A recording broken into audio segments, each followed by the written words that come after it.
A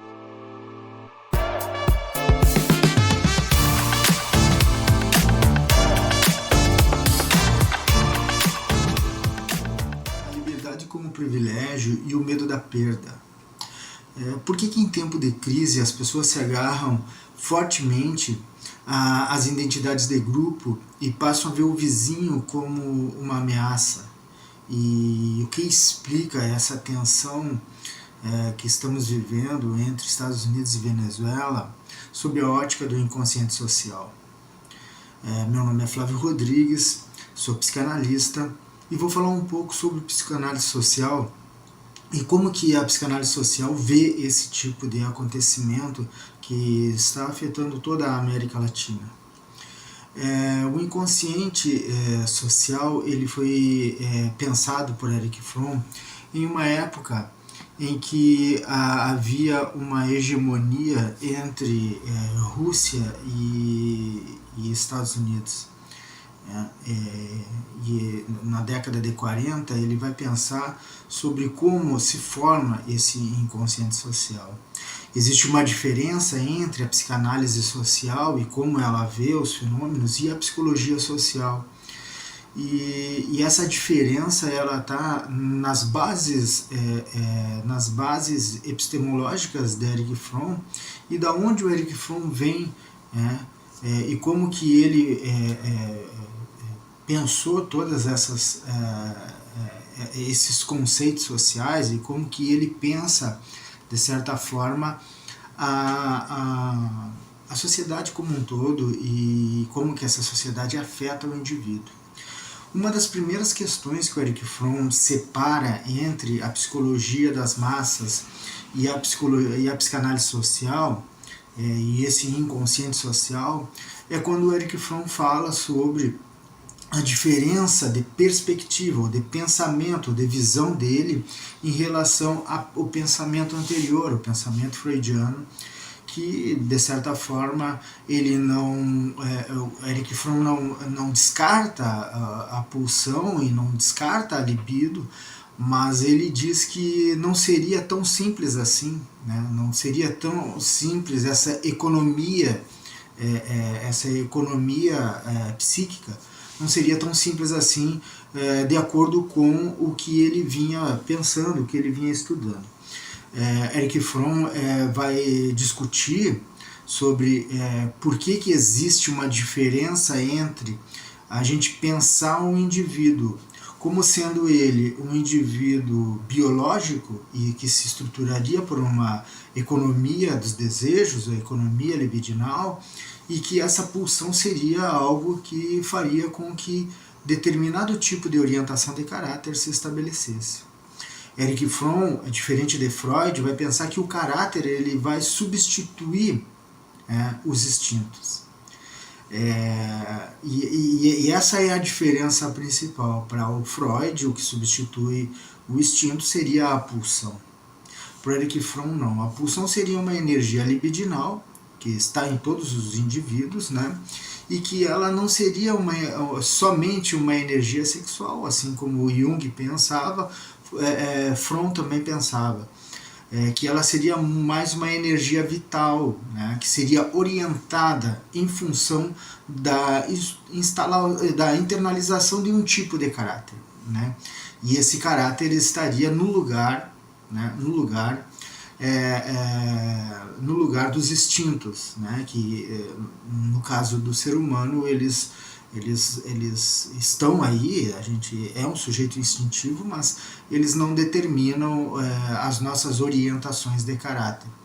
O Erich Fromm ele pensa isso de uma forma que seria biológico e social ao mesmo tempo, né? Então esse pensamento de Erich Fromm ele vai se distanciando do pensamento de Freud. Ele vai falar que existem sistemas, né, sistemas econômicos, sistemas sociais, sistemas políticos, que vão sendo internalizados desde, né, que essa é uma teoria de apego de Erich Fromm, desde da nossa família, que é um núcleo principal, o núcleo da nossa origem, até a ligação externa com o mundo a partir de uma tradição cultural, a partir de uma cultura religiosa, a partir do sistema social que está instalado naquela sociedade, a partir do sistema econômico. Né? Em 1941, né, o Erich Fromm vai pensar esse tipo de internalização da sociedade como sendo uma forma da gente substituir o instinto, mas da gente se sentir seguro. Né? Então, para o Erich Fromm, a orientação do caráter, né, a orientação do caráter ela é aquilo que, quando substitui o instinto, se instaura como forma de leitura do mundo, como forma de resposta às demandas, como resposta ao próprio desejo, como resposta ao mundo que essa pessoa vive ou que esse indivíduo vive. Esse indivíduo ele vai estar dentro de uma orientação geral de caráter, né? Que seria o caráter social, para Erich Fromm. E esse caráter social ele teria várias nuances que eu vou explicar posteriormente em outro vídeo. Mas para a gente ficar no livro Escape from Freedom, ou O Medo da Liberdade, como foi traduzido no Brasil, de 1941, mesmo a forma mais subjetiva, ela é determinada a partir de um ambiente coletivo. Mesmo aquilo que a gente pensa que é intrínseco ao ser humano, né, ele é orientado por um tipo de sociedade. Alguns estudos apontam que determinadas tribos elas não conseguem ver nuances de azul, né, nuances de verde, elas veem o verde como verde e elas não conseguem identificar essas nuances. Por quê? Porque existe uma formação social, um caráter social que determina a partir da linguagem, a partir da nomeação, a partir dos signos que são colocados para aquela sociedade, um tipo de cor e também não faz tanto sentido para aquela sociedade, e mesmo porque essas nuances de cor não seria tão importante assim. Então, assim, o que eu quero dizer com isso? Que dependendo da sociedade da onde a gente tem de origem, a gente vai ter um tipo de orientação de caráter. Né? Então, assim, quando alguém é autorizado a ser o líder, né, dependendo da sociedade que essa pessoa convive, ela é autorizada por um clã, depois pela comunidade em geral, e ela é colocada naquele posto. Né? Então, assim, isso não é determinado por uma biologia, isso é determinado em razão de uma orientação social que vai determinar quem pode e quem não pode ser esse líder. Né?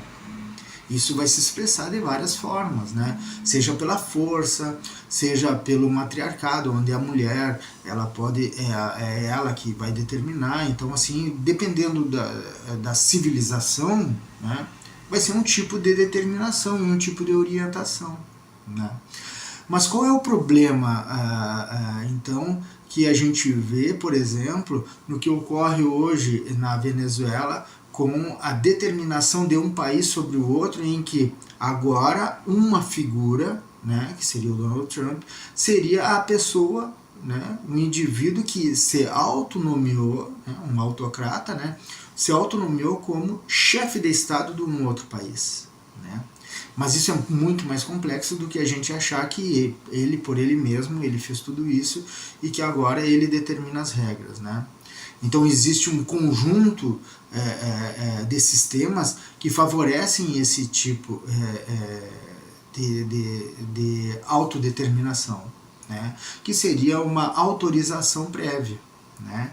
Em que ele consegue essa autorização não a partir das formas legais, né? Então, assim, a gente tem que pensar que determinadas tribos elas são autoritárias, né? A orientação de caráter é autoritária, e essas tribos elas foram determinadas, muitas delas, a autoridade da pessoa pela força, né?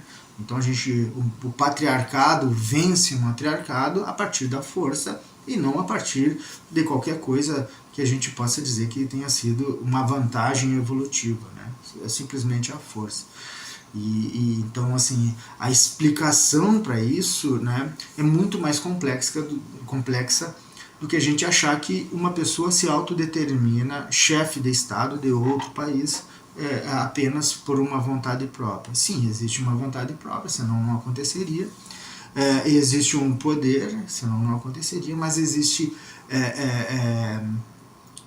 uma capilaridade em pessoas que, por exemplo, saíram da Venezuela, foram morar em outros países e que acharam por bem a invasão, né, e o sequestro de Maduro. Mesmo que a gente tenha que entender que Maduro também é um sujeito autodeterminado, né, que se autoproclamou presidente da República nas últimas eleições.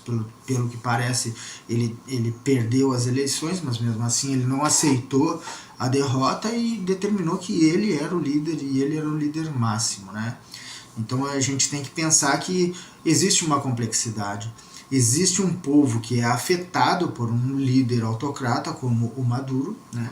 E que outro líder autocrata vem por outras determinações, se não pela determinação democrática, interferir naquele país. Mas assim, como que essa autorização se estrutura, né? Ou através da força, nestes casos aqui que a gente está discutindo sobre um caso específico, ou através da força, ou através do dogmatismo, né? Ou pelo convencimento dogmático. Uma pessoa em sofrimento, ela vai passar por determinadas fases da compreensão desse dogma e vai construir a partir daí um tipo de internalização, e essa internalização vai fazer projeções, né? E esse mecanismo de defesa vai fazer com que as pessoas aceitem esse tipo de determinação externa sobre problemas internos, né? No Brasil nós tivemos uma ditadura e essa ditadura foi determinada também por agentes externos, mas a saída que foi encontrada no Brasil foi uma grande coalizão entre todos os democratas, né, tanto de posicionamento mais à esquerda, mais à direita, que decidiram naquele momento histórico, com problemas financeiros e problemas econômicos que o Brasil vinha passando, em mudar o regime de um regime autoritário para um regime democrático com eleições a cada 5 anos, a cada 4 anos, e depois por diretas, né, por eleições diretas. Esse é um país que se autodeterminou, né, um país democrata, em que existiu uma saída gerida pelas pessoas que estavam no poder no momento, mas aceita por todos os outros que estavam sofrendo com o regime ditatorial.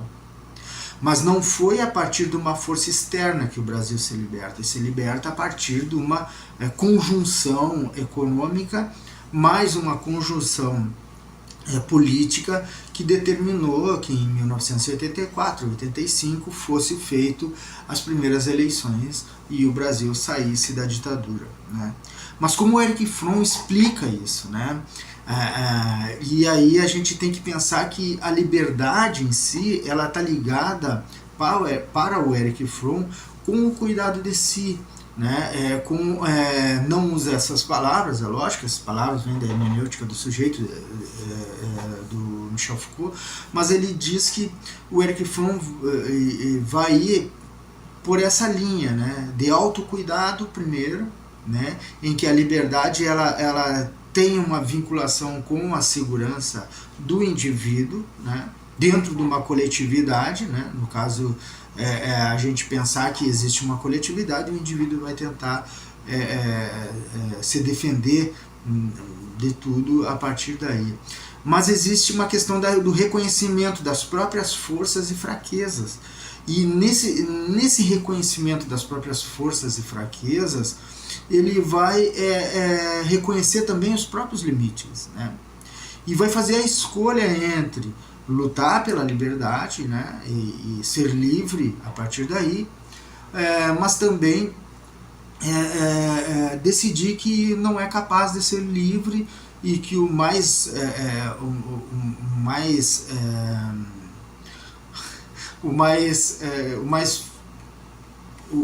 que seria justo naquele momento ali seria alguém que nos liderasse, alguém que eu autorizaria. Então a autorização ela passa, né, por essa tentativa de cuidado de si, essa tentativa em que a pessoa vai autorizar a partir da ligação entre a liberdade e o cuidado de si, né?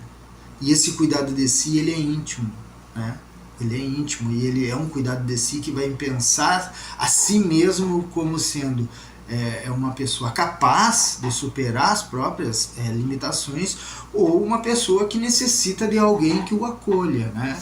E aí a gente tem no primeiro vídeo que eu falo sobre o otimismo e sobre a positividade tóxica, em que no otimismo a gente tem a realidade como sendo concreta, ela existe. A realidade é a mudança de fatores e contingências que a gente não determina. E isso vai causar alguns problemas nesse cuidado de si. Eu estou preparado ou não estou preparado? Como fala o Michel Foucault em Hermenêutica do Sujeito, sobre Pemeler-Huntot e vai falar sobre Gnocentô lá, que é sobre essa questão de que conhece-te a ti mesmo, tu sabe quais são as forças que tu tem, naquele diálogo entre Sócrates e o general de 40 anos que não consegue pensar sobre as suas próprias forças e nunca cuidou disso, e aí não, né, ele tem apenas o poder, né, e sem o cuidado de si que deveria ter tido.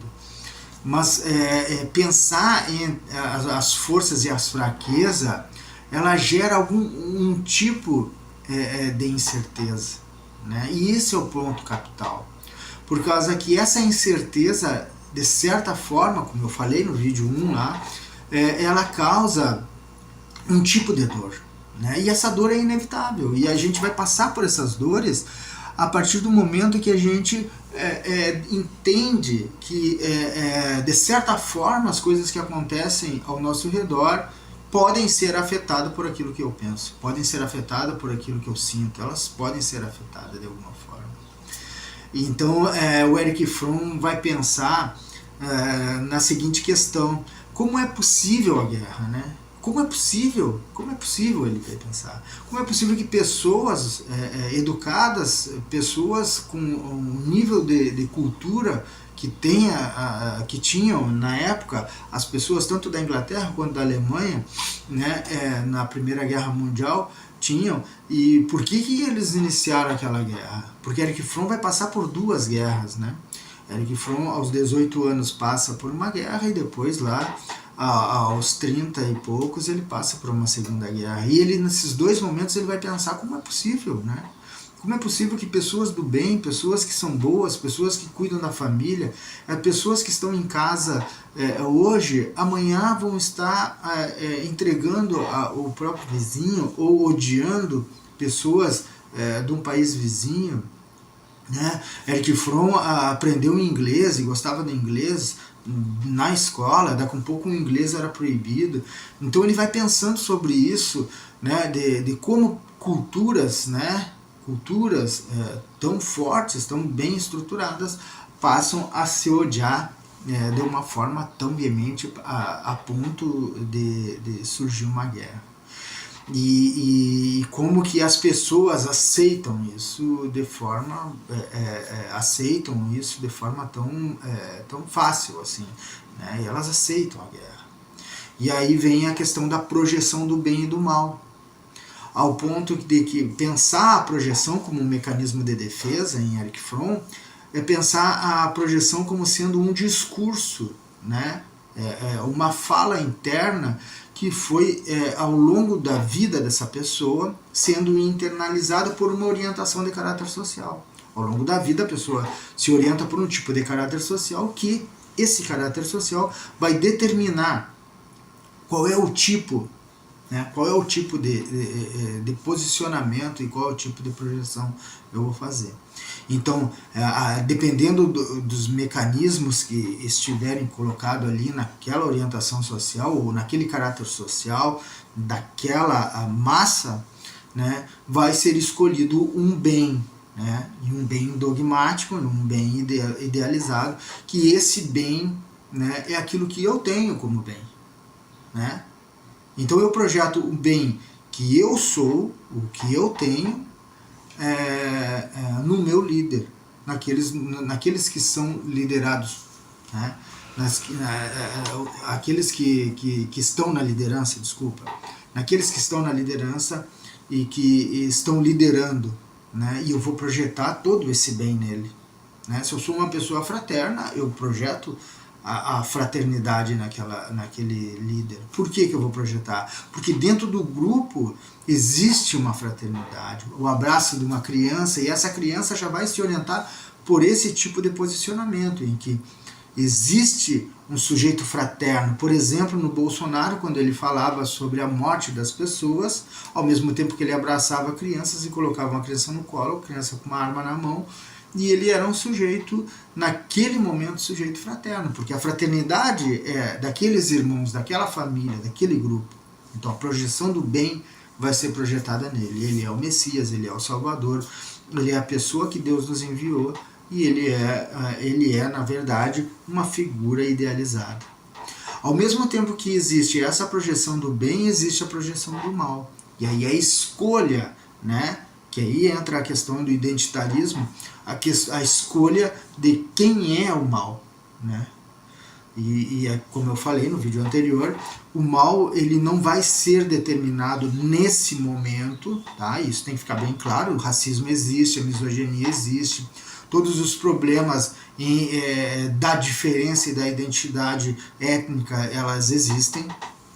Tá? Existe uma questão central dentro dos discursos da identidade, dos discursos de identidade, que antes de qualquer coisa a identidade ela é biológica, tá? Então isso a gente tem que deixar claro, porém ela não é determinada pela biologia nesse caso. Nesse caso ela está determinada, por exemplo, Japão, Itália e Alemanha, pessoas totalmente diferentes que comungavam de um tipo de ideologia, né, e por um tipo de intenção, né, dos seus chefes, dos idealizadores da guerra. Então isso tem que ficar claro, né, que num primeiro momento a cor da pele entre, por exemplo, o amarelo do japonês, né, o branco do alemão, né, e o branco do italiano. Nesse momento, a língua, a biologia, ela não é algo que determina, né, mas sim as ideologias, os pensamentos que estão por trás desse dogma, né, e essa projeção vai eleger o mal, né. O mal poderia ser o Japão, mas não, naquele momento não era. O mal era os poloneses, o mal era a Inglaterra, o mal era os ciganos, então determina-se o mal. No que a gente vê na Venezuela? Um grupo que assumiu o poder, né, que é Nicolás Maduro, a partir da morte do presidente, ele assume, né, e depois ele vai para as eleições bom, a história todo mundo já conhece, mas primeiro um grupo que assume o poder determina quem são o mal, né, quem é o mal, e esse mal é pontuado. Então qualquer discussão sobre erro econômico seria uma crítica válida dentro de uma democracia, seria taxado como sendo o mal, né? Esse grupo é o mal, e a gente identifica como mal. E aí a morte das pessoas, a perseguição de pessoas, perseguições de aliados políticos que se tornaram depois inimigos, e pessoas que estavam macumunadas com o imperialismo americano, né? Então foi eleito. Ao mesmo tempo, existe o mal, que inverte a situação da projeção, que identifica no mal aquilo que o Maduro coloca, né, e aquilo que o Maduro defende, que seria a ideia das pessoas que seguem Trump e do próprio Trump, né, de uma ideologia pensada contra esse mal. Então essa projeção, ela tem um mecanismo a mais, né? A projeção como mecanismo de defesa é quando eu coloco no outro aquilo que eu tenho como sendo positivo ou negativo, mas também existe a racionalização nessa projeção. E a gente vai racionalizar tudo aquilo que é bem e que é mal. O bem naquele grupo que eu não me identifico, ele é sempre retirado. E o mal, ele é potencializado. Então eu retiro aquilo que eu penso de coletividade, né? Então, assim, a fraternidade dentro de uma coletividade eu retiro, eles não são fraternos entre eles, né? E eu racionalizo, eu penso o mal deles, né? Eu penso aquilo que eles fazem, geralmente é para destruir, é para, né? Então, tanto quando eu digo do imperialismo norte-americano, quanto eu digo sobre a questão do comunismo de Maduro, existe a racionalização como um mecanismo de defesa e uma projeção do bem e do mal, né? Então esses fatores eles circulam entre si, né? Eles circulam dentro dos grupos, e o bem e o mal é visto a partir de uma projeção e a partir da racionalização dessas projeções, né? Então o indivíduo se torna um mártir ou um demônio, né? No caso do Osama Bin Laden, Saddam Hussein, Gaddafi, né? A gente nunca vê os Estados Unidos e Bill Clinton, George Bush pai, George Bush filho, os ataques que eles fizeram nos países que eles invadiram, a gente nunca vê isso como mal. A gente sempre vai ver o mal, né, dentro desse pensamento hegemônico da ultradireita. A gente sempre vai ver o mal projetado em figuras que a gente acha que está longe do nosso pensamento. Então a racionalização para Erich Fromm, ela está para o indivíduo como a ideologia está para o grupo. Então o indivíduo racionaliza, faz uma racionalização dentro de orientações que vêm de um grupo maior ideológico, né? Esse para Erich Fromm vai ser os estruturantes das orientações do caráter individual e a orientação do caráter social, que posteriormente eu vou explicar em outro vídeo, mas que agora eu quero me concentrar sobre esses mecanismos, né, que existem na racionalização do bem e do mal, né, a partir de uma ideologia, né? E vamos perseguir os comunistas ou os imperialistas, e isso a gente precisa entender melhor como é esse funcionamento, que não é patológico, né? A gente tem que pensar que não é patológico, ele é uma visão de mundo, né? E que ele vai determinar o sofrimento, né, a partir daí, e não que seja o adoecimento esse, né? Então a saúde mental, para Erich Fromm, ela não está determinada a partir da patologia que o indivíduo apresenta, mas assim pelo sistema social que aos poucos vai colocando tipos de dificuldades que essas pessoas não conseguem suportar ou não conseguem dar resposta, né? Então a orientação de caráter ela é uma substituição do instinto, né? Se antes eu tinha as respostas a partir do instinto, hoje a gente tem as respostas a partir de uma orientação do caráter. Um caráter social que internaliza, que internalizado se torna um caráter individual. E aí, dependendo das respostas que esse indivíduo vai dar, vai ser um tipo de orientação de caráter, um tipo de caráter que vai ser individual ao mesmo tempo que coletivo, né? Então, assim, o mecanismo de fuga aqui está na autorização que é promovida pelo indivíduo a um determinado grupo de pessoas, algum determinado grupo de eleitos. Então, assim,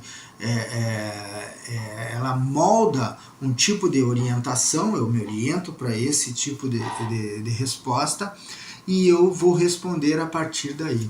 E isso, como eu disse antes, não é patológico, é um mecanismo de defesa, né?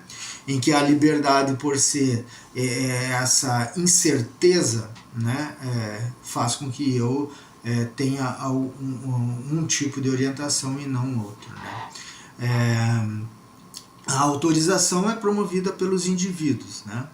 Então vamos pensar que se uma coletividade imensa, né, 50% do Brasil, por exemplo, determinasse um tipo de orientação, estaríamos todos vivendo sobre esse tipo de orientação e que estaríamos todos obrigados a viver sob essa orientação. Então, assim, a gente pensar a complexidade que a Venezuela em si, né? E as demandas que que o povo venezuelano necessita, a interferência externa de qualquer país, no caso dos Estados Unidos, ela é totalmente inaceitável e totalmente sem precedentes. Então, assim, é uma invasão de um país ao outro, né? E o perigo disso, né, todos nós sabemos, é que isso comece a acontecer em vários outros países. Uma análise que a gente pode fazer mais ampla é que existe três eixos, né? Rússia, China e Estados Unidos, que estão demandando lugares e que eles querem determinar esses lugares. A doutrina Monroe está aí para dizer que cada um cuida do seu nicho, do seu lugar, do seu espaço. Então eles determinaram espaços topológicos e estamos voltando a um tipo de guerra fria que vai ser um pouco diferente daquela bipolar, né? Então a gente vai ter três grandes nações, né, comandando e dando as cartas sobre o que os demais países deveriam fazer. Então, assim, a gente tem que entender, né, que para não ficar sozinho, nós vamos aceitar um grande ideal, né? E esse grande ideal é localizar no outro, né? Por exemplo, localizar em Trump o mal, mas não no que está acontecendo entre China e Taiwan, né? Nós não vamos falar disso. Ou a gente vai identificar em Xi Jinping, né, ou no Putin, mas nós não vamos olhar para o que o Trump está fazendo, né? A gente tem que ver que o imperialismo, neste caso agora, dessa multipolaridade aí, ou essa triplo, né, polaridade, né, e não bipolaridade, essa tripolaridade, ela é um problema, né, em que pessoas estão sendo autorizadas por outros indivíduos num discurso maior, movido por um sistema de informação que é sem precedentes, né? Então a gente vai idealizar tanto a pátria, o líder e a ideologia para nos tornar seguro, né? Mesmo que essa segurança seja uma segurança totalmente falha, né? Por causa que essa segurança determina que eu não tenha mais a minha autenticidade, porque a autenticidade é proibida e ser autêntico é uma ameaça a qualquer sistema autocrata, a qualquer tipo de pensamento movido por um tipo só de pensamento, né? Então, por exemplo, pensar hoje, né, hoje nos Estados Unidos, contrário daquilo que o Donald Trump pensa, seria uma bestialidade, né? Então, né, seríamos expulsos de lá. Ao mesmo tempo que na China ou nos países autoritários, como os Estados Unidos hoje é um país autoritário, né? Seria pensar contra nós, né? E se não está a favor, está contra. A gente não vê mais o tipo de cor, né? Como se estivéssemos nessas tribos onde a cor ela não é determinada, né? E aí a gente não consegue ver as nuances das cores. Hoje a gente não consegue mais falar sobre as nuances. Por exemplo, dizer que existem problemas no governo Lula seria uma nuance, uma cor que a gente não pode falar. Né? Dizer que tem problemas, por exemplo, na prefeitura de Uruguaiana, em que o sistema de saúde está jogado e existe um embelezamento da cidade que falta o dinheiro para a saúde e é usado em outros fins. Então, assim, qualquer nuance ela vai ser castigada e a autenticidade ela deve ser barrada, é proibida. Então, assim, a anulação das diferenças numa sociedade identitária, ela é precisa, né? Ela é necessária. Né? Então a gente anula as identidades. Para eu pertencer ao grupo, eu preciso deixar de ser. Né? Então eu não sou mais eu, né? Eu perco a minha autenticidade, né? E eu não posso ter dúvidas sobre aquilo que o meu chefe, né? Aquele ser, a entidade escolhida como autoridade, fala. Né? E eu tenho que me tornar um nós monolítico, um nós, né? Que de certa forma vai se sobressair sobre todos os outros. Né? Então, assim, voltando ao Tomás Tadeu Silva, né? A gente tem que pensar que a identidade e a diferença elas não são essenciais, né? Elas não são biológicas, elas são produções sociais. Né? E quando anulamos a diferença individual em nome do ideal identitário, a gente perde a nossa capacidade de crítica. Né? E o resultado é aquilo que o Erich Fromm previa, né? A entrega da nossa liberdade a um sistema autocrático, autoritário, né? Em troca de uma falsa sensação de segurança. Tá? Obrigado quem me acompanhou até aqui e na próxima vamos falar sobre o que são as orientações de caráter para que a gente possa entender melhor o que está passando na política e também a partir da psicanálise social. Vamos.